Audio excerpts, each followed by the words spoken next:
안녕하세요. 캐스터 박재은입니다. 간밤에 나왔던 뉴스들 자세히 살펴보도록 할 텐데요. 간밤 뉴욕 증시는 상승하면서 마무리를 지었습니다. 경기 침체 우려에도 기술주의 투심이 살아나면서 영향을 준 것으로 보여지는데요. 자세한 흐름 살펴보도록 하겠습니다. 먼저 다우존스는 0.27% 강보합권으로 마무리 지었고요. 나스닥은 3대 지수 중에 가장 큰 폭으로 오르면서 1.31%대 상승세를 나타냈습니다. S&P 500은 0.71% 오른 4,575선으로 거래 마쳤습니다. 이어서 주요 기술주 흐름 살펴보도록 하겠습니다. 먼저 애플부터 체크를 해볼 텐데요. 최근 출시한 중저가 스마트폰이죠. 아이폰 SE의 생산을 줄인다는 보도가 나왔습니다. 이에 영향을 그래도 좀 많이 줄이면서 0.5% 오른 175달러 선으로 거래 마치는 모습이었습니다. 마이크로소프트는 2%대로 강한 상승 탄력을 나타냈고요.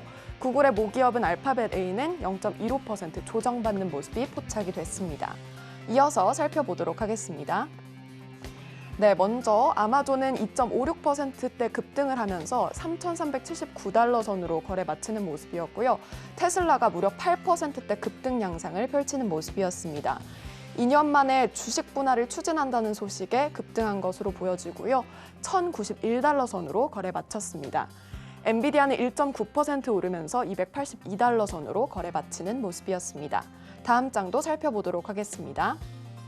네, 변동성 지수는 1월 14일 이래로 최저치로 마감을 하는 모습이었는데요. 5%대 빠지면서 19포인트 선으로 거래 마쳤습니다. WTI가 간밤에 급락세를 시연을 했죠. 코로나19 재확산으로 중국의 봉쇄가 펼쳐지면서 급락세를 시연한 것으로 보여지고 있습니다. 이어서 골드는 0.77% 밀리면서 마무리를 지었는데요. 달러와 강세로 인해서 하락으로 돌아선 것으로 평가되고 있습니다. 네, 이어서 특징주 흐름들 자세히 살펴보도록 하겠습니다. 먼저 간밤에 국제유가가 급락세를 시연을 하면서 에너지 섹터가 상승세를 보였는데요. 쉐브론은 1.75% 밀렸고 엑슨모빌은 2%대 하락, 헬스코퍼레이션은 1.5%대 하락세로 거래 마치는 모습이었습니다. 이어서 살펴보도록 하죠.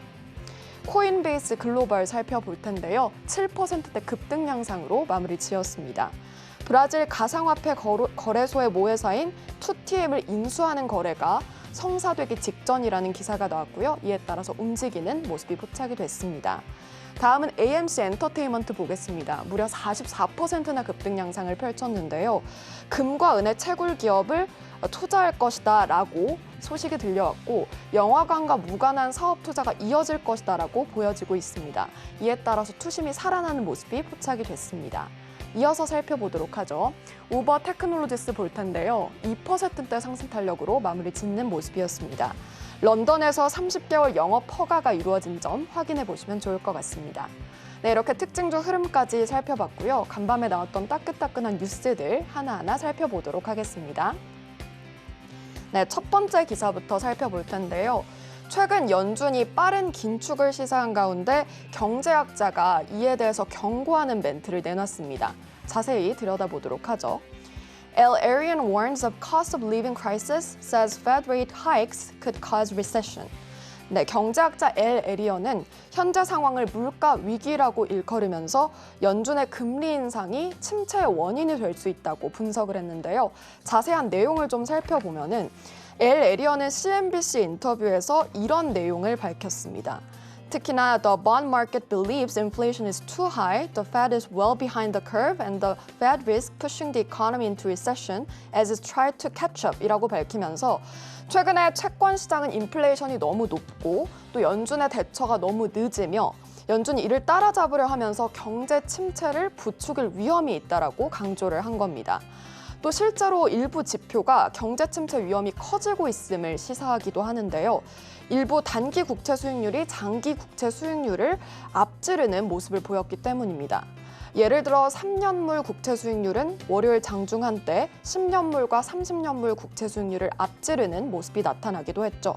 하지만 좀 더 신뢰할 수 있는 지표는 10년물과 3개월물의 국채 수익률의 차이기 때문에 이 수익률 곡선이 서로 많이 떨어져 있는 상태라는 것은 체크해 보시면 좋을 것 같습니다. 그리고 이어서 L. 에리언은 강조한 내용이 있었는데요.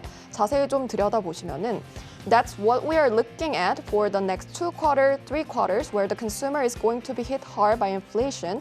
They're gonna get hit hard by lower consumer sentiment 이라고 밝히면서 앞으로 2분기 그리고 3분기 동안 물가 상승 압력이 커질 것으로 보고 있고 또 소비자는 이에 따라서 큰 타격이 예상된다고 밝혔습니다. 특히나 소비 심리가 위축될 가능성에 대해서도 시사를 하기도 했는데요. 연준의 금리 인상에 따른 시장의 방향성은 잠시 후 김민수 대표님과 함께 체크해 보시죠. 네, 다음 기사 살펴보도록 할게요.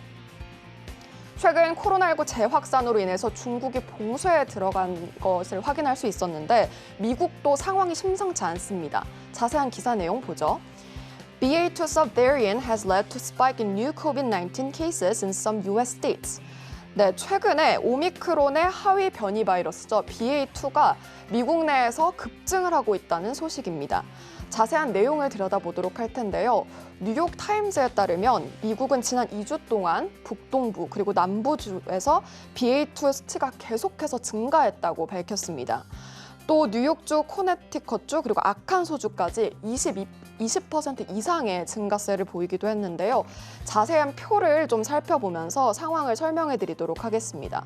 여기 최근에 신규 확진자 수 추이를 볼 수가 있는데 2022년 2월이죠. 올해 2월에 정점을 찍은 후에 급격하게 떨어지는 모습이 나타나는데 최근 스멀스멀 올라오는 수치를 볼 수가 있습니다. 이어서 3월 22일 2만 명대로 8개월 만에 최저치를 기록한 이후에 5일째 3만 명을 상회하고 있는 수준이라고 밝혔는데요. 또 다른 표를 살펴보도록 하겠습니다. 바로 최근의 입원율에 대해서 살펴볼 텐데요. 입원율이 역시 올해 2월에 정점을 찍고 급감하는 것을 확인을 할 수가 있습니다. 이 점은 굉장히 긍정적인데요. 최근 상대적으로 증시에 영향을 덜 줬던 코로나19 영향이 다시금 타격을 줄 수 있는 만큼 코로나19 상황은 계속해서 업데이트해드리도록 하겠습니다. 마지막 기사 살펴보도록 하죠. 최근 에너지 안보 위협이 지속되면서 신재생 에너지 투자 확대 가능성이 커지고 있는데요. 자세한 기사 내용 살펴보도록 하겠습니다. While green investments are underperforming, investors need to remain patient. 네, 최근에 친환경 주가는 주춤하고 있는데 투자자들이 인내심을 가질 필요가 있다는 전문가의 의견이 나왔습니다. 자세히 좀 살펴보면 ESG 펀드는 신규 자금이 2020년 511억 달러에서 작년 700억 달러로 급증을 했다고 하는데요. 하지만 지금 아직까지는 문제가 좀 많은 상황입니다. 바로 투자자들이 투자를 할 때 이익을 못 얻고 있기 때문인데요. 자세한 좀 내용을 들여다보도록 하겠습니다. 네, 먼저 가장 좀 들여다볼 점은 Although net flows into ESG designated funds remain positive so far this year, many ESG funds are already experiencing outflows year to date 이라고 밝히면서 올해 ESG 펀드의 전망은 긍정적이지만 많은 ESG 펀드들이 자금 유출을 겪고 있다고 강조를 했습니다. 하지만 또 하나 살펴볼 부분이 있는데요. 바로 이런 내용이 나왔습니다. Long-term ESG investors have many reasons to be optimistic about the future라고 밝히면서 장기적인 ESG 투자자들은 앞으로 낙관해야 될 미래가 펼쳐져 있다라고 강조를 한 겁니다. 그리고 최근에 기후변화에 큰 초점이 되면서 많은 대기업들이 지구온난화에 대처하기 위해서 많은 대책을 펼쳐놓고 있는 점이 좀 원인이 될 것 같은데요. 앞으로 친환경주 관련해서 관심이 좀 커질 것으로 보여지는 만큼 자세한 투자 포인트 김민수 대표님께서 체크해드리도록 하겠습니다. 지금까지 외신까지 살펴봤습니다.